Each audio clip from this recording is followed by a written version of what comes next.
I mean, the president has been very clear in making sure that he does everything that he can to alleviate the pain that American families are feeling when it comes to gas prices. Right.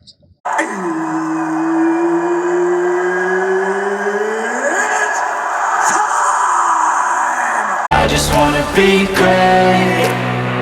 Yeah, I just wanna be great. Yeah, I just wanna be great.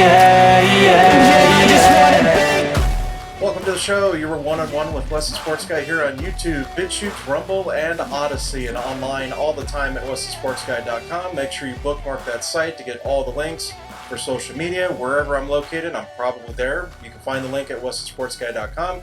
Recaps, previews, weekly reviews, all the stuff you want to know in the world of sports. It is all conveniently located for you at westhesportsguy.com. Also the podcast. Yes, I do have a podcast. You can subscribe to it on any various podcast platforms. The podcast link is located for you at the top of the page at westhesportsguy.com. For this week's episode, I'm going to dive into Major League Baseball, just kind of do a little quick recap as we're getting closer and closer to the All-Star break and the unofficial halfway point of the MLB season, to see what teams are doing well, what teams are doing bad, what teams are probably poised for a long and, let's just say, storied run towards October and playing in the postseason. Let's get right into it and look over the American League. We'll start in the American League East, where we have the New York Yankees atop with the Toronto Blue Jays, Boston Red Sox, Tampa Bay Rays, and Baltimore Orioles. Now, the standings might, on its face, look very similar with the win-loss pattern, but of course, the Yankees are the Yankees again, and everybody's talking about them, which that's not what I'm going to get into here, but it's looking like it's going to be a Yankee-dominated division. Postseason has expanded this year, so you're going to look at 3 wildcard teams plus the 3 division teams that are going to get in. You're going to have the top 2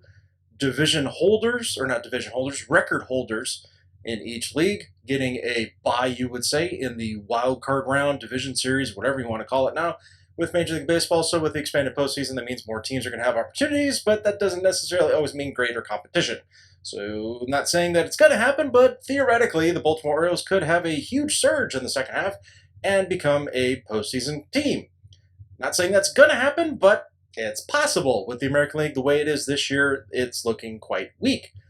And that's not to say Boston and Tampa Bay are going to necessarily be weak, but they're looking like the weaker teams that are contending right now in for a wild card spot. Toronto has a pretty good, solid footing there as they are 10 games over 500.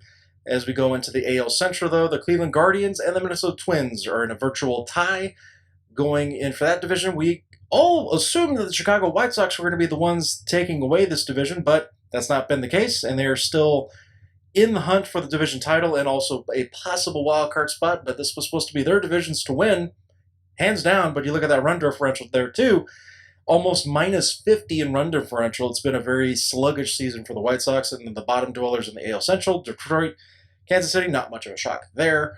But it is a bit of a surprise to see Cleveland and also Minnesota leapfrogging the White Sox in the Central, but still a lot of baseball left. It is always a marathon, not to sprint, when it comes to Major League Baseball and the division races, you could say.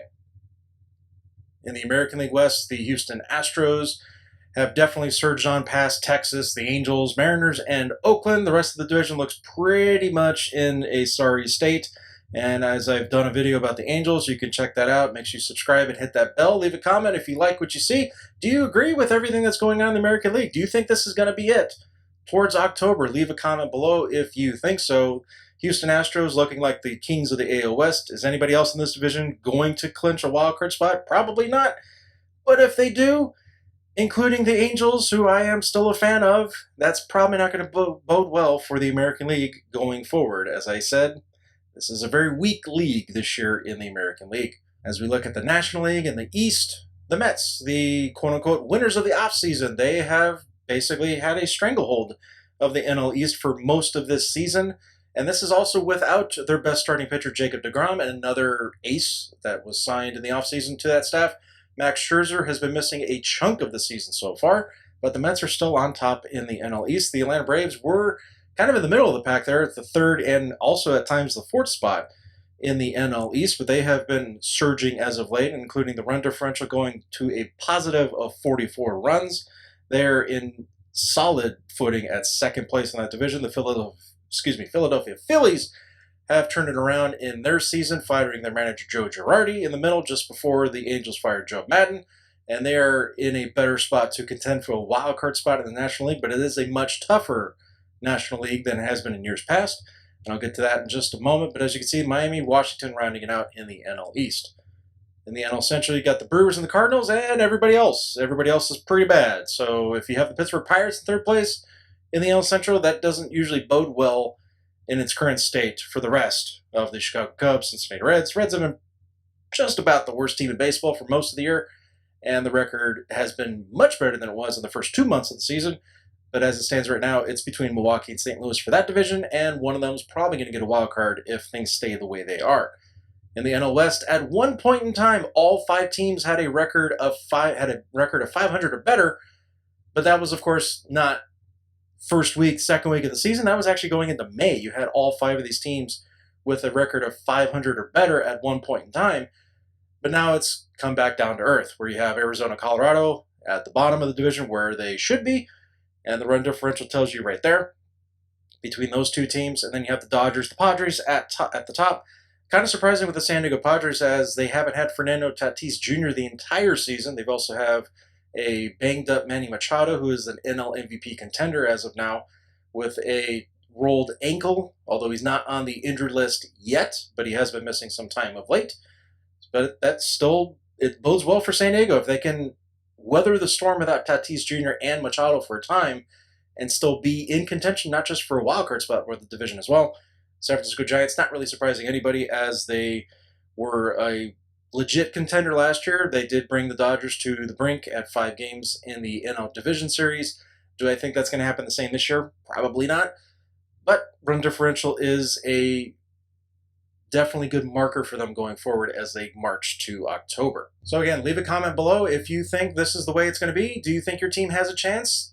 Are guys going to make some trades going into the deadline as we get closer and closer to it?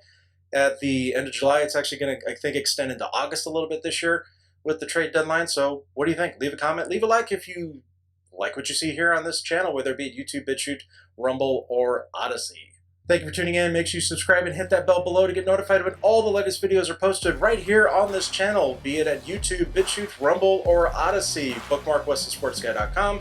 Hit that podcast link. If you like what you hear there, leave a 5-star review at all your various podcast platforms. Get the link at WestonSportsGuy.com.